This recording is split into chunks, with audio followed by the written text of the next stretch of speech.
Bom, vamos tratar agora de um assunto complementar àquela aula sobre slides, o espaço negativo.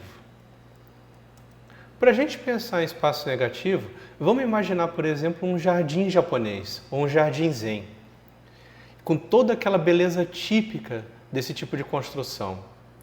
Notem que tão importantes quanto as pedras, as flores e as demais plantas do jardim são também os espaços vazios, as partes em que você não tem nada, ou que pelo menos você tem apenas grama. Você tem ali um espaço com grama, daí uma pedra, daí um lago, daí uma distância entre eles. Notem bem que as distâncias são cuidadosamente planejadas em um jardim desse tipo. Isso nos ajuda a ter uma sensação de beleza profunda com relação a esse jardim e, principalmente, um jardim zen provoca na gente uma sensação de calma, de tranquilidade e de relaxamento. Ou seja, espaços vazios são muito importantes, não só na arquitetura e na jardinagem, mas na arte como um todo, e nós podemos usar os espaços vazios também a nosso favor na ciência. Esse é o conceito japonês de ma, ou espaço negativo. É o espaço que preenche as coisas. É o que dá um intervalo entre um elemento e outro elemento da composição que nós quisermos fazer.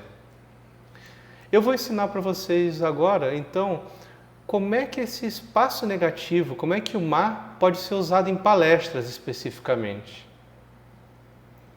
Vamos lembrar de um outro exemplo.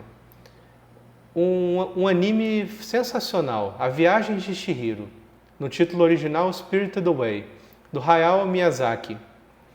Esse é um desenho belíssimo, é magnífico, é genial.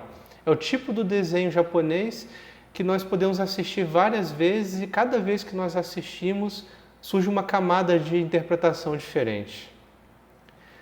Para quem já assistiu esse desenho da Viagem de Chihiro, eu peço que vocês lembrem principalmente daqueles momentos em que a Chihiro viajava de trem de um lugar para outro, dentro daquele mundo espiritual. Algumas pessoas podem pensar até que eram cenas chatas, em que nada acontecia.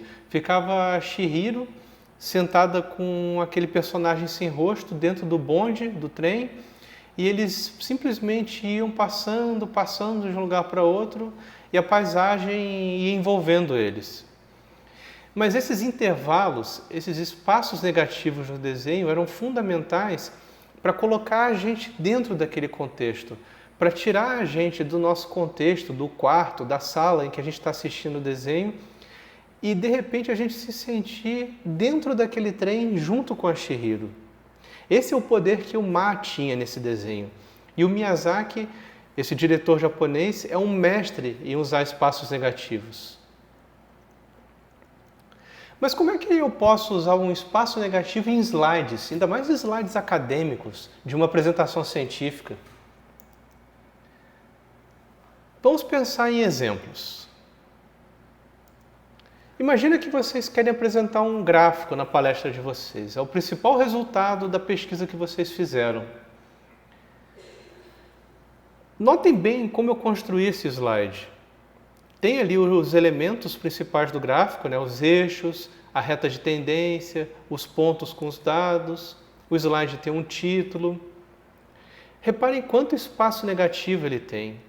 Reparem também a centralização e o equilíbrio das formas. O que chama a nossa atenção principalmente é o que está no centro de um slide, e ali está o gráfico do nosso interesse, ocupando um espaço bem grande. Mas há muito espaço em branco em volta dele, e esse espaço em branco direciona a nossa atenção para o gráfico, que é a estrela do slide. Além disso, eu posso colocar um título nesse slide com a mensagem principal do gráfico, para as pessoas poderem entender o que elas deveriam estar interpretando daquilo, o que é para levar para casa depois. Quando eu coloco o título do slide alinhado à esquerda e não centralizado, como eu fiz no caso do gráfico, eu acabo criando um certo desconforto. E, na verdade, esse desequilíbrio leve junto com os espaços negativos fazem com que a gente preste mais atenção ainda ao gráfico em si. Eu posso desequilibrar um pouco mais o slide de leve, colocando resultados estatísticos, se eu quiser. Mas é claro, numa apresentação oral, nem é preciso ter todo esse nível de detalhe. Você pode guardar esses resultados estatísticos para o trabalho escrito, né? Para o artigo ou para o livro. Pensando em outro exemplo. Imagina que a minha palestra é sobre a dieta de uma espécie de morcego que serviu como modelo de estudo.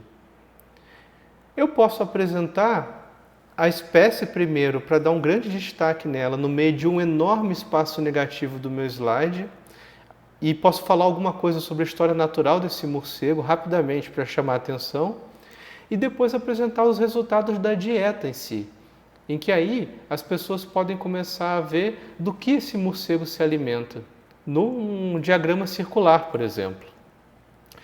Notem então como os espaços vazios, os espaços negativos foram sendo preenchidos aos poucos com diferentes tipos de informação nesse slide e como ainda resta um desequilíbrio, uma certa assimetria de espaço negativo.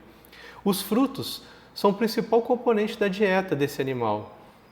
Notem que eles ficaram de um lado mais vazio do que os outros itens da dieta, o que dá um certo destaque a eles. Eu posso fazer slides mais assimétricos ainda. Por exemplo, imagina que eu quero falar sobre as sakuras, essas cerejeiras magníficas lá do Japão.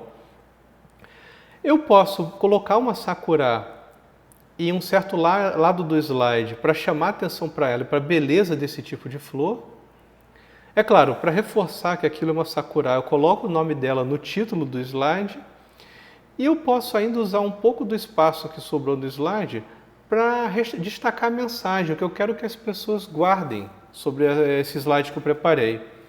E notem de novo que há uma assimetria de espaço negativo nesse slide que acaba direcionando a nossa visão e chamando a atenção, é claro, primeiro para a sakura e depois para a mensagem.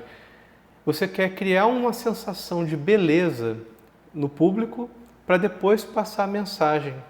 Muitas vezes, quando as pessoas estão sentindo alguma emoção muito forte, seja positiva ou negativa, elas ficam mais receptivas a receber aquela mensagem que você quer passar. Eu posso fazer a mesma coisa com citações, por exemplo. Imagina que tem um grande cientista, um grande personagem que eu quero citar no meu trabalho, e eu posso equilibrar a citação escrita, e eu posso falar também a citação oralmente, com uma imagem dessa pessoa que eu quero citar. E você já deve ter visto esse tipo de composição com espaço negativo em preto na internet, e ela é muito eficiente para chamar a atenção, tanto para aquela pessoa quanto para a ideia dela que eu quero destacar. O que nós poderíamos dizer então que são princípios gerais de como usar espaço negativo em slides de palestras? Primeiro, você precisa equilibrar a disposição dos espaços negativos. Na maior parte dos casos, é interessante fazer isso de forma simétrica.